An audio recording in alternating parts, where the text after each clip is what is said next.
જો કૃષ્ણ પરમાત્માનો આ પ્રસંગ છે એટલે મને યાદ આવ્યો પ્રસંગ કહું કે કંસ છે ને કંસ કૃષ્ણ પરમાત્માના મામા થાય અને મહાપુરુષો એવું કહે છે કંસને મારવા હાટું થઈ અને એનો વધ કરવા માટે કૃષ્ણ પરમાત્માને જન્મ લેવો પડ્યો.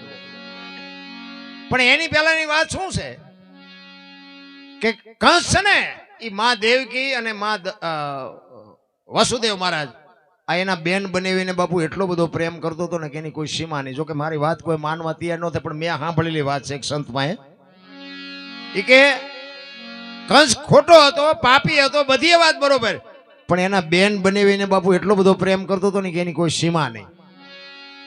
પણ કૃષ્ણ તો બાપુ પરમાત્મા હતા, અખિલ બ્રહ્માંડના માલિક હતા. કારણ કે એને કંસને કર્મનું ફળ આપવા માટે કૃષ્ણ પરમાત્માએ આકાશવાણી કરી, રથમાં બેહારી અને બેન બનાવીને લઈ અને કંસ બાપુ આમ બગીચામાં ફરતા હતા ને એમાં ઉપરથી આકાશવાણી થઈ કે કંસ તું તારી બેનને તારા બનાવીને આટલો બધો પ્રેમ કરશ ને, પણ તારી બેનનું 8મું જે સંતાન થશે ને તારો કાળ બનશે, લખવું અહીંયા લખી લેજે. કંસે વિચાર કર્યો કે હારું હું મારી બેન બનાવીને આટલો બધો પ્રેમ કરું ને એનું જ સંતાન મને મારશે, હવે મોત ની ખબર પડે એટલે બધા બાપુ ધ્રુજી જાય. હવે એ તો રાજા હતો ને એમાં એને પાપ કરવામાં બી કે ન લાગતી કે બેન બનાવી હોય તો શું થઈ ગયું, પૂરો જેલમાં. હવે એને વિચાર એવો આવ્યો કે 8મું સંતાન કીધું એટલે મારે આગળના 7 સંતાનને મરાય નહીં. એટલે એને વિચાર આવ્યો ને એટલે ભગવાન મૂંઝાણા કે 8 ને મારે તો પાપનો ઘડો ભરાય એવું છે ને આને વિચાર સારો આવ્યો, હવે શું કરવું. આ જો આગળના 7 ને ન મારે તો આનો પૂરો ઘડો ભરાય નહીં તો હું મારી ન શકું, મારી આકાશવાણી ખોટી પડે. હવે આ આગળના 7 મારવાનો એને મનમાં વિચાર કેવી રીતે લાવવો? કૃષ્ણ પરમાત્મા મૂંઝાણા. અને અહીંયા કંસ બાપુ રોજે રોજ સભા ભરે, ડાયા માણસોને ભેગા કરે અને આવી મારા માટે આકાશવાણી થશે, આની માટે શું નિર્ણય લેવો બધા વાતો કરે. એટલે કંસ એમ કે 7 ની વાત નથી, 8મું સંતાન કીધું છે તો 7 ને મારે શું કામ મારવા જોવે. ઘણા એમ કે મારી નાખાય, ઘણા એમ કે ન મરાય, પણ કોઈ નિર્ણય ન લઈ ગયા. એમાં કૃષ્ણ પરમાત્મા પાસે નારદજી આવ્યા અને નારદજી કૃષ્ણ પરમાત્માને કહે છે કેમ આ કંઈક વિચારમાં બેઠા હોય એવું લાગે. કૃષ્ણએ કીધું કે ભાઈ એક મેં આકાશવાણી કરી છે ને મારા બેટી આકાશવાણીમાં હું હલવાણો છું. એ કે કેમ? એ કે મેં કંસને એવી આકાશવાણી કરી હતી કે 8મું સંતાન તને મારશે. હવે એને વિચાર સારો આવ્યો કે 7 ને માર નથી મારવા, એ કે 8 ને મારે તો જ મેળ પડે એવું છે, નગર પાપનો ઘડો ભરાય નહીં. નારદજી કે પણ તમારું કહેવાનું શું થાય છે? એ કે 8 ને 7 ને મારે ને તો મેળ પડે. મૂળ કોઈ તમારે મરવવા જ છે ને. આપણે કોઈનું ભૂંડું ન કરવું હોય પણ દુનિયા તમારું ભૂંડું કરાવે. નારદજી કે તમારે મૂળ તો મરવવા છે નહીં તો હું મરવી નાખું, એમાં શું મોટી વાત હતી. તમારું ભૂંડું કરવા તો બાપુ આખું ગામ તૈયાર થાય, પણ તમે દવાખાને હોય ને તમારી 2-5 હજારની જરૂર હોય ને તો એ કે કાલે જ આપી દીધા, આજ નથી હોય તોય ન દે. એ નારદજી બાપુ આવ્યા અહીંયા ગોકુળમાં, મથુરામાં, અને મથુરામાં આવી અને કંસની બાપુ કચેરીમાં ગયા ને હગડાઠઠ કચેરી ભરેલી અને નારદજીને જોઈને કંસ રાજી થયા. પધારો પધારો ભૂદેવ પધારો. એ કે શું આવડી મોટી કચેરી ભરીને બેઠા છો? અરે એ કે ભાઈ એક પ્રશ્ન છે ને એનો કોઈ ઉકેલ નથી. કે શું છે? એ કે આવી રીતની આકાશવાણી થઈ છે અને 8મું સંતાન મને મારવાનું છે, એટલે હું એવું વિચારું છું કે 7 સંતાનને મારે નથી મારવા. એટલે કે તમે વિચાર શાનો કર્યો? કે મેં એવું વિચાર્યું છે કે આ 7 ને મારે શું કામ મારવા જોઈએ. નારદજી કે ઈ તમારી મોટી ભૂલ છે. ઈ કે પણ 8મા સંતાનની વાત કરી તો પછી 7નો ગુનો શું? ઈ કે તમને નો આમાં ખબર પડે, હું તમને શીખડાવું, હું તમને કહું. એ કે આ દિવાલ ઉપર આમ લીટા કરો, તમે 8 લીટા કરો. એ કે લીટા હું કામ? એ કે પણ હું તમને સમજાવું, તમે લીટા તો કરો. એ આમ લીટા કર્યા, 1 2 3 4 5 8 કર્યા ને. એ કે 8મું કયું છે લીટું? એ કે આવડું. હા. એ કે આઈન કોરથી તમે ગણ્યું ને? તો કે હા. કે ભગવાન આઈન પાસેથી ગણશે તો? એ કે તો ડખા થાય. એટલે કહું છું 7 ને પતાવી દો. એ કે તો મારી નાખું. બાપુ આ નિર્ણય જો બીજા લેવરાવે, તમારે ખરાબ ન કરવું હોય. અને આ કૃષ્ણ પરમાત્માની આકાશવાણી એટલા માટે સાચી પડી. બાકી કૃષ્ણને આપણે ભગવાન કહે બાપુ એનો જન્મ તો તમે જુઓ જેલમાં કરવો પડે. એને જો આવી કઠણાઈ વેઠવી પડતી હોય તો તમે હું તો એક પામર છે ભલામણા. અમે ગોકુળમાં ગયા હતા, 4-5 ભાઈબંધ ફરવા ગયા હતા ને, તો એક બાપુ બેઠા હતા, નાનો એવો હિંડોળો હતો ને કૃષ્ણ ભગવાનની મૂર્તિ હતી ને, અમે અહીંયા બેઠા ને, અમને અંદર બોલાવીને કે બેહી જાઓ, આ બધા અમે બધા બેહી ગયા. એટલે એ કે 100 રૂપિયા લાવો. મેં શેના? એ કે કાનુડાને હિંચકો નાખવાના. મેં કીધું અમારા 100 રૂપિયા બગડે ને કાનુડા નીંદર બગડે, ભલે હું તો. એ કે નાસ્તિક લાગો છો. મેં નાસ્તિક છે તેમાં તો કાનુડો અહીંયા અમારી ભેગું આવતું રહ્યો, આ કઈ છે નહીં, કાનુડો દ્વારકા છે, આ તમે આંટો મારવા આવ્યા છે. આવીને આવી દુકાનો છે. એટલે દુનિયામાં તમે જાઓ, હું ના નથી પાડતો, પણ બાપુ છે ને અહીંયા પૈસા ગણવાના માણા રાખવા પડે છે, એટલું સમજી જાઓ. અને આ માને બાપાને જરૂર હોય ને તો અહીંયા દેજો, એ તમારું ઉગ છે. અમારે હમણાં જ અહીંયા ધાંગધ્રામાંથી અમારા સંબંધી હતી ને, બેનું ગયા હતા હરિદ્વાર અને ગોકુળ ને મથુરા ને બધી આંટો માર્યો છે ને, એટલે 15 રૂપિયા ગાયોને ખડમાં નાખ્યા. એ કે અરે બાપુ અમે તો એવા હેરાન. તમે કીધું કા? એ મને કે અમને કીધું કે કાનુડાને ગાયું કે તમે ખડ નહીં નાખો. 15 અમારી પાસે તોડ્યા ને કે અમારી પાસે ખિસ્સા ખાલી થઈ જાય. હવે ભાડાના બીજા પાસે માગીને આવ્યા. બોલો હવે આ તમે જોવો તો ખરા, માણા આમ આંધળા નથી થઈ ગયા. ઘરે માં એમ કે બધા ગામમાં જાત તો મારા આટલું એક શીકડી લેતો આવજો, તો આ ગળે સોટે, તમારે બેઠા બેઠા બીજું કઈ કામ જ નથી. એટલે ઈ છે તો તું છો, ઈ નો હોત તો આ દુનિયામાં તારું આગમન જ ન હોત ભલામણા. અરે બાપ ને માં તમારા ને મારા માટે દેહના કોથળા કરી નાખ્યા. મારો દીકરો, મારો દીકરો, મારો દીકરો. એક દેહ માંથી બીજો દેહ બનાવો એટલે કેવડી વાત કહેવાય. એક આપણી જનેતા લોહીનું દૂધ કરી અને તમને મને પૈના દુનિયામાં આવડા મોટા બનાવે, અને ઈ જો બાપુ રોટલા વગરના વારા કાઢતા હોય તો જિંદગીમાં ગાડું ન હાલે પાટે ભલામણા. અત્યારની પરજારી તમને ન ખબર પડે, તમને ન હિંમત કરતા હોય. એટલે નહોતી ખબર એટલે 100 વીઘા રાખી હતી. તું 10 વીઘાના ઉલાળિયા મીડિયો કરવા, અમને બધી ખબર છે. અરે ભૂખ્યા રહી ન વેચું, મારા છોકરાને કોઈની ગુલામી ન કરવી પડે. કાલ મારા છોકરા મોટા થઈ જાય, ભણાવી ગણાવીને તમે જોવો તો એજ્યુકેટર છોકરાઓને કર્યા. એમાં પાછા ઓલા માતાજી આવે પછી તો માન બાપને કે મૂક્યો આશ્રમમાં તો હું રહીશ. લ્યો હવે આ ઘરની કોને કેવી? હું તો બહેનોને કહું છું, હાથ જોડીને, એની આંતળી તમને હોત મારી નાખશે, તમને દુખી કરી નાખશે.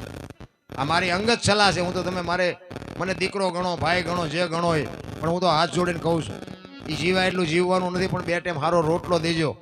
અને એને જરૂર પડે ને બાવડું પકડવાની તો બાવડું પકડજો, પાણીના લોટાની જરૂર હોય તો પાણીનો લોટો પાજો. જિંદગીમાં બાપુ તમારી પેઢી કોઈ દી મોળે ન પાકે. સારા સંતાન માટે બાપુ હારી મહેનત તો કરવી જ પડે, કઈક કોકની દુઆ લેવી પડે, એમ નામ ન પતે. એટલા જ માટે કૃષ્ણ પરમાત્મા દ્વારકામાં અષ્ટપટરાણી વચ્ચે બેઠા હતા ને સુદામા બાપુ ત્યાં ગેટ ઉપર આવ્યા ને, અને ગેટ ની અંદર ગરવા ગયા ને તો દરવાને કીધું ભાઈ ક્યાં જા? ગાંડા જેવો લાગે મારા બાપુ. એ કે કૃષ્ણને મારે મળવું છે. એ કે શું અહીંયા કૃષ્ણ તમારી આટલું નવરો છે, હોનાની દ્વારકાનો રાજા છે, એને તમે મળી શકો? એ કે પણ મારો મિત્ર છે. એ કે મિત્રનો દુકાળ પીડ્યો તો તારે પહેરવા કપડા નથી, તને ભાઈબંધ બનાવ્યો? એ કે હા પણ તમે પૂછો તો ખરા કૃષ્ણને. એકને દયા આવી, સારું કંઈક જૂનો સંબંધ હોય ને, આની અત્યારે પરિસ્થિતિ એવી, હાલો ને આપણે કૃષ્ણ ભગવાનને કહે, કદાચ કાલ ખબર પડશે તો આપણને વળશે. એ એક દરવાન કૃષ્ણ પરમાત્મા પાસે આવીને કીધું કે એક વિપ્ર તમને મળવા માંગે છે. કોણ છે? એ કે દુબળો દેહ છે, ઉઘાડું શરીર છે, એક ધોતડી પહેરી છે, ઉઘાડા પગ છે, હાથમાં લાકડી છે, પોરબંદરથી આવું છું એમ કહે છે, તમારા મિત્રનો દાવો કરે છે, અને નામ સુદામો. એ સુદામો કીધો ને બાપુ હળી કાઢી હો. નામ રે સુણીને વાલો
અષ્ટભટ્ટાની વચ્ચેથી બાપુ હળી કાઢી માથેથી મોળિયા ઉડી ગયા, મોરપીસ ઉડી ગયું, વાંસળી વહી ગઈ અને અખિલ બ્રહ્માંડનો માલિક બાપુ જોડા પહેરવા નોર્યો દોડ્યો. હો ભાઈ, બધા વિચાર કરે આવડો મોટો કોણ મહેમાન આવ્યું કે અષ્ટભટ્ટાની વચ્ચેથી ભાગ્યા. અને દીકરો રોતો હોય અને માં બાપુ જેમ હળી કાઢીને તેડી લે એમ કૃષ્ણ પરમાત્માએ સુદામાને તેડી લીધા. અને બાપુ સુદામાની દશા જોઈને અખિલ બ્રહ્માંડનો માલિક ધ્રુસકા મૂકીને રોવા માંડ્યો. કરે સુદામા, તારી આ દશા? જો મિત્ર તો આપણે બધાને હોય, પણ મિત્ર હેડા કીજીએ ઢાલ સરીખા હોય, સુખમાં પીછે રહે અને દુઃખમાં આગે હોય એને ભાઈબંધ કરાય. હગો હારો નો હાપડે, મિત્ર મળે જો લબાડ, પત્ની મળે કભાર જાતો એળે જો અવતાર, ત્રણેય પખા મોળા હોય તો ગિરનાર ભેગું થઈ જવાય, જીવવાની મજા ન આવે. હગામ ઠેકાણા નો હોય, ભાઈબંધમાં ઠેકાણા નો હોય. ઘરે વાયથી અહીંયા ઘરે જાય તો બૈરું ગળે સોટે લ્યો, જાવું ક્યાં? આખી દુનિયાનો થાક તમને ઘરે જાવ ને અહીંયા ઉતરે. ઘરનો સાયકલ હોય ક્યાં જાય? આ અમુક અમુક તો તેમાં જટાયું વધારી ચેટલાય. तुम सब लोग संसारी क्या जानते हैं? मैं तुम्हारा घर तोड़ाव्या છે, તમારો મેળ નથી પડ્યો એટલે તમે આમાં ગિર્યા છો. બાપુ ઘરના સભ્યો વગર મજા. તમે આ અમને હાથની હથેળીમાં રાખો, અમને હાથો હાલો દરબાર ચા પીવો, હાલો રોટલા ખાવ, ગાડલા ખાટલા. તમે ઇનકર આવો અને હું આમ ડેલામાં લઈ જાઉં અને રહોડામાંથી હાણેશું લોટા મંડે ઉડવા, મારે ચિંતા જવું. હું ને મારે શું કેવું? હું લો તમને કહેવાય પાછા વ્યા જાઓ, અહીંયા તો મારું કઈ હાલે એવું ન હોય. જેવી મગજમારી જેવી થાય. આ સભ્યો તો બાપુ વ્યવસ્થિત હોય તો બરોબર, ન કરતો ટીલું કરીને જટા બટા વધારીને બે જવાય. હા, હું તો ચોખ્ખી જ વાત કરું. હગામાં ઠેકાણું ન હોય. હગામાં આપણે એમને 15 થી મહિનો થાય તો આપણે એમ લાવો ને ફોન કરી શું કરે આપણે કે કા શું કરો કે 5,000 મોકલાવો ને. અરે તારી ભલી આ હાટો મેં ફોન કર્યો. ભાઈબંધો એવો હોય, હામાં મેળા નથી બીડીઓ હાટું ખિસ્સા ફાડી નાખે. આ ભાઈબંધને શું કરવા? કહેવાનો મારો વિનય, હગો હારો નો હાપડે, મિત્ર મળે જો લબાડ, પત્ની મળે કબાર જાવ તો પૂરું થઈ ગયું. જય ભગવાન, કઈ વાતમાં છે. મને એક જગ્યાએ અમે સાધુ સંતનો મેળાવડો હતો ને, એમાં મને આમંત્રિત કર્યો હતો, ભજનનો પ્રોગ્રામ હતો. અહીંયા કંઈક કામ છે ભૂલાઈ ગયું, એટલે સંતોનો મેળાવડો હતો. એટલે એક બાપુએ વાત કરી કે મને કે દરબાર તમારા જેવા કલાકારો ઘણા બધા કહે છે, અમે સંતો કહે છે, પણ આરું કે મા બાપને રાખવા કોઈ રાજી કેમ નથી? કે મને સારું સમજાતું નથી. મેં કહું બાપુ મને એક વાત સમજે છે, હું કહું એમ કરે ને તમે કોઈના મા બાપ દુઃખી ન થાય. બોલો, મેં કહું આપણી પાસે એવો આઈડિયા છે, પણ મેં કહું મારું કોઈ માને નહીં. મને કે એવો તમારી પાસે આઈડિયા છે ને માને નહીં? મેં કહું હા તમને કહું. મેં કહું તો કે કહો છે. મેં કહું આ બેનું ને છે ને, બેનું ને એને મમ્મી પપ્પા ગમે છે, હાઉ હાર નથી ગમતા. અને ભાઈને છે ને હાઉ હારા ગમે છે, બેન મમ્મી પપ્પા નથી ગમતા. એટલે મેં કીધું આ બેનું જે હારે જાય છે ને એના બદલે ભાઈઓ હારે જાય તો મેં સમાધાન થઈ જાય કે ન થઈ જાય? મને કે બાપુ તમારી વાત વિચારવા જેવી. અને તમે બધા બેઠા એમાં તમારું વિચારવાનું શું થાય છે? એવું કર્યું હોય તો બાપુ સુધરી જાય કે ન સુધરી જાય? કારણ કે બેન ને ત્યાં મા બાપ મળી જ જાય અને ભાઈ ને હાઉ હારા મળી જાય. લો આ ડખા થાય કોઈ દી? મને કે બાબુ તમારી વાત, પણ મેં કહું બાબુ આ કોઈ માને નહીં ને મારું. વાત સાચી છે.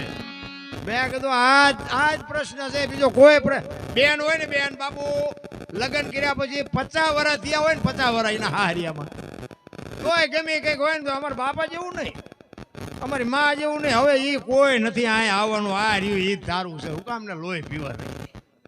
અને આપણે બાપુ એના વગર હાલે એવું ન, એટલે જગ્યાએ હાઈ પાડવી પડે. ઈ તમારું ઘર છે. મારો કહેવાનો મિનિંગ ઈ છે, તમારા માતા પિતાએ તમારું કન્યા દાન કરી દીધું, તમારું દાન કરી દીધું બાપુ. હવે તમને તમારા માતા પિતા કોઈ હિસાબે ન રાખી શકે. હું અમારા સમાજની વાત કરું ને, અમારા સમાજમાં તો બાપુ એક જ જગ્યાએ 4 ફેરા ફરવાના, પછી જેવું હોય એવું. કદાચ બાપુ વયો ગયો હોય ને મૂર્તિઓ તો એને બાપુ જિંદગી એમનામ કાઢવાની બાપુ. ઈ દીકરીઓ ભોગવે છે. અમારું તો છે ને, અમારા નાથ હકવે છે, એટલે અમે પાવરથી કહીએ છીએ. તમારે તો કદાચ એવું કાંઈ પણ બની ગયું હોય તો બીજું ઘર થઈ શકે, નથી થઈ શકતું એવી વાત નથી, પણ અમારે તો એની માથે ચોકડી છે કે નહીં બીજું ઘર નહીં કરવાનું. મારી હગી બેન છે બાપુ, લગ્ન કર્યા ને 1 વર્ષ નો થયો, મારા બનાવી સાહેબનું મર્ડર થઈ ગયું. મારી બેન હજી મારે ભેગી છે, તમે કોક દેખ આવો હું જીવડાવું. મારા જેવડી, મારા પછી નહીં, એની આજ 50 વર્ષની ઉંમર છે. એ દીકરીએ બાપુ જિંદગી કેમ કાઢી છે? હું બધું એને આપું, ખાવા ને પીવા ને પૈસા ને કપડા ને બધું આપું, પણ એનું નામ જીવન છે. એટલા માટે કહું છું કે એવું નાનું મોટું બાપુ ઘરમાં વાદળું ચડે ને તો ઘરની વાત ઘરમાં રખાય. બીજા ખોટા વંટોળિયા છે અત્યારે તો તમે જોવો તો મોબાઈલના માધ્યમથી હગા માત પિતાને બાપુ દીકરીઓ એમ કહે છે કે અમારી માં નથી ને અમારા બાપ નથી. બાપુ તમે વિચાર તો કરો, એ મા બાપ માથે હું વીતતી છે. ઠીક છે, મુબારક, જેને જે કરવું એ કરે, હું કોઈ સુધારવા માંગતો નથી, પણ કહેવાનો મારો મિનિંગ, આપણે આવ્યા હોય ત્યારે આપણે હોય કેવડા બાપુ. આવા કપાતર પાક છે એવી ખબર હોય તો બાપુ આમ ઉંદરડાને બરડી નાખી ન બરડી નાખે. પાણા એટલા દેવ કર્યા હોય ત્યાં બાપુ આપણા મોઢા જોયા હોય, અને આમ ભૂખ્યા રહીને આપણને ખવડાવ્યું હોય, લીલામાં એ હોય ને હુકામાં આપણને હુરાવ્યા હોય, અને ગમે બાબુ માગ્યા મોટરસાયકલ ને 35નું પેટ્રોલ નાખીને મોટી મોટી વાર્તાઓ કરીને નીકળે. હું તને આમ બંગલા ફેરવીશ ને હું તને કોકના બંગલા દેખાડે. દીકરીઓને એવી બાપુ વંટોળિયા ચડાવે અને ભાગી જાય. પછી પોલીસ ખાતું ગોતી લાવે ને કોર્ટમાં બધા હાજર કરે ને પછી એના મા બાપ. મેં તો બાપુ એક જગ્યાએ જોયું બાપુ, એનો બાપ, મારે વ્યક્તિગત નથી કહેવું, જાણે છે બધા, આ તો હું વરાળું કાઢું છું, બાકી બધાને ખબર છે. એ કોર્ટમાં બાપુ એક એનો બાપ એક રોવે, એ મારી દીકરી મારી આબરૂ તારા. દીકરી કે ઓલા જમાદાર ઉભા હતા ને એ કે પણ સાહેબ આ તમે અમને લાવ્યા છો શું કામ? હા, અમને હું કોઈને ઓળખતી જ નથી, તમે આ શું કામ અમારો ટાઈમ બગાડો છો? દીકરી એમ. અને બાપુ છેલ્લે તો આમ જો શું તમને વાત કરું, એના બાપે આમ પાઘડી ઉતારીને બાપુ એના ખોળામાં નાખ્યું. બાપુ તું મારી આબરૂ રાખજો. બાપુ મારી આંખમાં હુડા પડી જાય, ઘરે તારી ભલી થાય તારી. આ દીકરી શું આપણે આ ધર્મની વાતો કરીને, શું આપણે આ શાસ્ત્રોની વાતો કરી ભલામણ. અને એનો બાપ બાપુ 8 દી થયાની ગુજરી ગઈ. કેવડો એને આઘાત લાગ્યો છે. તમે બે હતા, એની માં ને એના બાપા બે હતા. એ પાઘડી નાખીને અને દીકરી એક ની બે નો થઈને જનેતાએ બાપુ એના બાપનું બાવડું પકડીને કીધું હાલો હવે ઘરે, એ દીકરી આપણી નથી. અને પગ ઉપાડતો હતો ને એનો બાપ, તો મને એમ થતું હતું કે આયના નો મરી જાય થારું. 8 દી નો થયા બાપુ એનો બાપ ગુજરી ગયો. તમે વિચાર કરો, ઈ તમારું શું કહેવાનું છે? એ દીકરી ગમે ત્યાં જેવે ભલે ને હું કહું છું પ્લેનમાં ફરતી છે, એ દીકરી જિંદગીમાં સુખી થાય? તમને શું લાગે? અરે કોઈ દી મારા બાપ 2 પાંદડે નો થવાય. એટલા માટે કહું છું કે તમે આ ધારો છો ને એટલી બધી દુનિયા બાપુ, જે મા બાપ આપણું કરે ને એ વ્યવસ્થિત ગોતીને જ કરે. પછી આપણા ભાઈ કઠણ હોય તો એમાં મા બાપ શું કરે? બધાને બંગલાની ગાડીઓ મળે, તમે કપા વીણવા કોણ જાય? આ બધાને બંગલાની ગાડીઓ મળે તો પછી આ બજારો કોણ વાળે? એ બધું અહીંયા આગળ રેડી ગોઠવેલું જ છે કે તમારે અહીં જવાનું, તમારે અહીં જવાનું, તમારે અહીં જવાનું. આ અમે દરબારું ભજન ગાઈ લ્યો, આ તમને કેમ લાગે? અમે ભજનના માર્ગે ચડ્યા ન લાગતું તમને કે કરવા જેવું છે? આ સાધુ સંતોના ખોળામાં બેહવા મળે. આ અમારે આ ગામમાં અમારે હગવું શું? આ તો આ તેથી ફોન કરીને અમારી આવ્યા એટલે વળી આ 2-4 જણા અમને અમારા ઓળખીતા મોટા છે. મેં કે આમાં અમને કોઈ ઓળખતું જ નથી, તોય તમે અમને સાંભળો છો. આ કઈ કમાણી? ચાલુ ઓઠાડો ને ખવડાવો પીવડાવો ને ચા ને પાણી ને આઈસ્ક્રીમ ને નાસ્તા ને આ બધું. અમે ક્યાં તમને પૈસા આપ્યા? જીવન બાપુ એવું અગરબત્તી જેવું જીવાય. ભલે દુનિયા દેહ એક હળગી જાય પણ જગતને સુગંધ આપીને અગરબત્તી જાય છે. જિંદગી એવી જીવાય. બાકી તો મારે મરી જવાનું છે, આ ભક્તિ કરી છે મરી જાય એવું નથી. રામ ને કૃષ્ણ જેવાને દુનિયા છોડવી પડી. તમારે મરવાનું છે, મારે મરવાનું છે. પણ કાગ બાપુને લખ્યું કે મીઠે ભરેલા માનવી જેથી જગ છોડીને જાય, એ કાગા એની કાણ્યું ઘરે ઘરે મંડાય. હારો માણા વ્યો જાય ને, નાચનો ન હોય, ગામનો ન હોય, હગો ન હોય, તોય હૃદયમાં હબાકો આવે. ઘરે ભલા માણા જેવો માણા વ્યો ગયો, એને જીવા કહેવાય. આપણે ભર્યા પછી આખું ગામ લાપસી રાતે એ બલ્લા જઈને જીવા કહેવાય.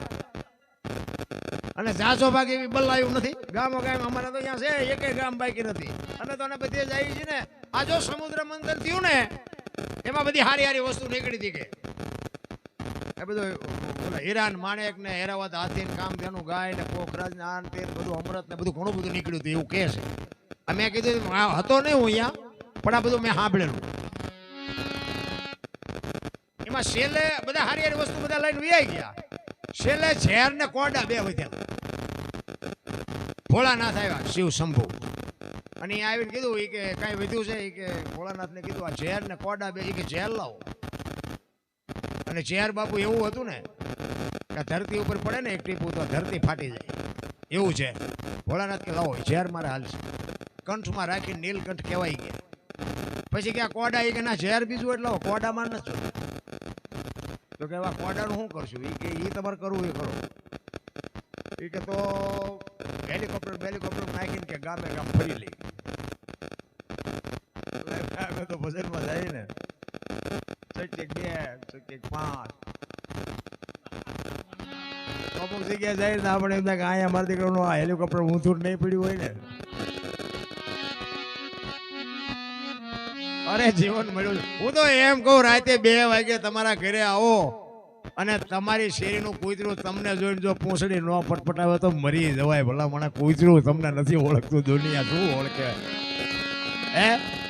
અરે આપણું કૂતરું આ ખંભાવતી ઊભું ન થાય મારો ધણી આવ્યો પણ એ આમ જો આ તો કે ઓલો લુખે છે એને ક્યાં બટકો રોટલો નાખ્યો કોઈ. પ્રેમની જરૂર છે. પ્રેમને વાચા હોત તો જગત જોગી બની જાત, હલકીને હિમાલય જાત પછી ભગવા ફેરી ભૂદરા. પ્રેમ છે ને 8 અક્ષરનો મંત્ર છે.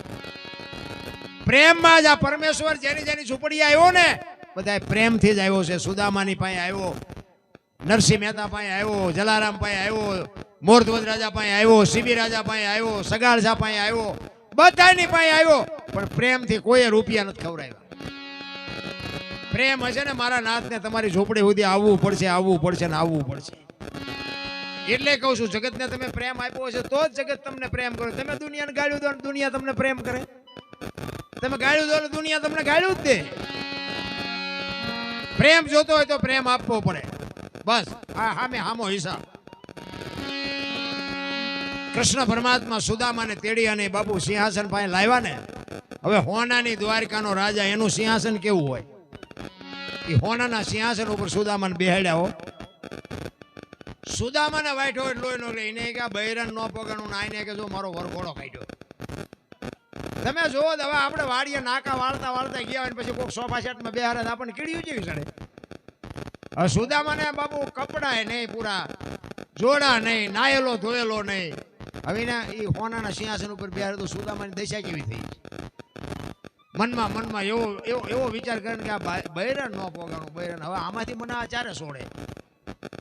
એ સુદામાને સિંહાસન ઉપર બેહારી અને કૃષ્ણ પરમાત્મા બોલાવે છે કે સુદામા અત્યાર સુધી મારા બાપ ક્યાં હતો? તારા પગમાં કાંટા ને કાંકરા એટલા બધા વાગ્યા, આટલી તારી પરિસ્થિતિ ખરાબ, ત્યાં મને વાત ન કરી. પણ સુદામા બોલતો નથી કાંઈ. એ કે સુદામા તારી આ દશા અને તે મને અત્યાર સુધી કીધું કેમ નહીં? તોય કાંઈ નથી બોલતો. પછી કૃષ્ણએ કીધું કે આપણે બે સાંદીપની ઋષિના આશ્રમમાં ભેગા ભણતા હતી, તને ખબર છે? પછી બોલ્યો એ કે હા ખબર છે. એ કે આપણે ગુરુજી હાટું કે જંગલમાં લાકડા લેવા જતા હતી, તને યાદ છે? તો કે હા એ યાદ છે. એ કે મારા ભાગના સૈન્યા કે માતા માયા આપ્યા હતા, ટકલી ડાળ ઉપર બડબડો ખાતો ઈવડા એ તો લાય એમ કે બગલમાં તાંદુળની પોટલી હતી ને ખેંચી, નકરી નહોતી દેવાની. અને એ બાપુ ખેંચી ને સુદામાને એમ થયું ભારે કરી આ મારા આ નહોતું ખબર પાડવાની, ખબર પડી. અને ફાકડા મારવા માંડ્યો બાપુ. અહીંયા કૃષ્ણ પરમાત્મા તાંદુળના ફાકડા મારે પોરબંદરમાં બંગલા બને. એ કૃષ્ણ. અને પછી અમુક સમય થયો એટલે સુદામાએ વિચાર કર્યો કે મારે ન માગવાનું નિયમ છે ને આ ભાઈડો કઈ દેતો નથી, કે આ મને કઈ કહેતો નથી, આ મારા કરતા ભિખારી છે, આ મને કઈ દેશે નહીં. એ કે હાલો 2-5 દી થઈ ગયા, હવે આપણે ઘર ભેગા થઈ. કે આ કઈ મારે તો ન માગવાનું નિયમ એટલે મારે તો મગાય નહીં. હું તો બૈરાને કહેતો પણ બૈરા નો માને કે તમારા દરણ જોઈને ખબર પડી. મેં કઈ ન કીધું મને કે 2 જોડી લુગડા લઈ જાય, એમ ન બોલ્યો. આ મારા કરતા ભિખારી, આ મને શું દે? પછી કૃષ્ણને કીધું કે હવે મારે ઘરે જાવ. કૃષ્ણ ભગવાન કે જાવું હોય તો ઉપડો. સુદામાને હબાકો આવ્યો ભાઈડો કે કાંઈ કહેતો નથી, શું કામ આવ્યા હતા તમે? કાંઈ પૂછતો જ નથી. અને સુદામા હલતા થઈ ગયા. એટલે કૃષ્ણને કોકે કીધું એ કે પણ આપણી પાસે આટલી બધી વ્યવસ્થા છે, આ બજારો ડગુમગું પોરબંદર ક્યારે પહોંચશે? કંઈક રથ કે પાલખી કંઈક મોકલાવ્યો હતો. એ કે બામણ કેટલો પવિત્ર છે તમને કોઈને ખબર જ નથી. એને આ ધરતી ઉપર હલાડવો છે ને એના જ્યાં પગલા પડે ને એ ધરતી પવિત્ર થઈ જાય. ને આજે બાપુ સુદામાનો પ્રતાપ જોવો હોય તો પરબથી માંડી અને દ્વારકા સુધી તમે જો સનાતન ધર્મની વાત કરો, નાના 10 વર્ષના છોકરાને તમે જવાબ ન આપી શકો. ઈ ધરતી અને ઈ બ્રાહ્મણ ઈ કઈ પવિત્ર જેટલો છે, એના પગલા પડે ને ત્યાં બાપુ ભક્તિના વડલા ઉભા છે. રામ તમે જોજો, આજે તમે જાઓ તો તમને ખબર પડે કે ભક્તિ કોને કહેવાય. અમે તો ક્યારેક એ બાજુ ભજનમાં જઈ, ખેડમાં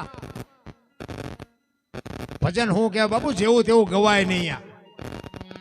ત્યાં બધા ઉભા થઈ ડિસ્કા કરે છે ને, અહીંયા નો હાલે.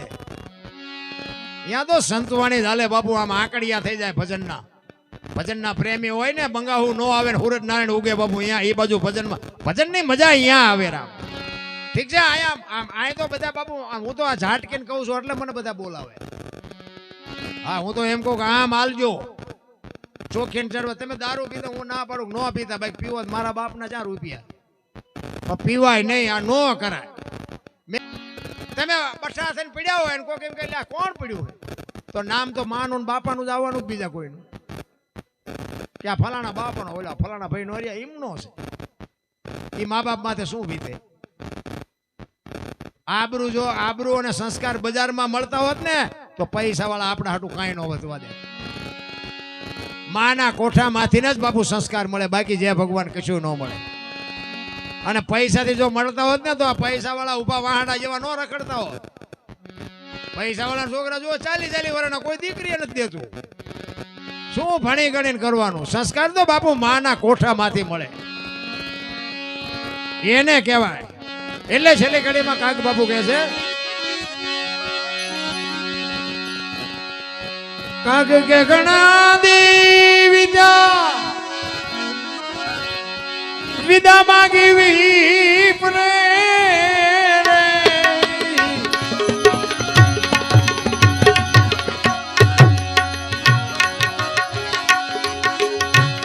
કાક કે ઘણા દી વિદા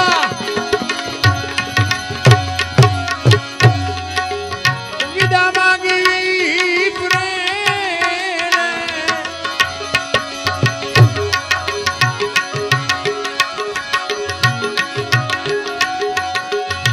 ભોજની પાને કઈ નો માયો રે, ધન ધન મારી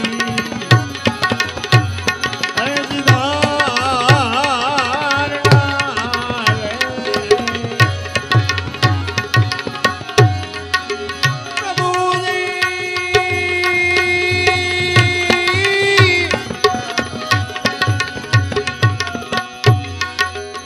પ્રભુજીની પાએ કઈ નો માયો રે, ધન ધન તારી અરજદાર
समान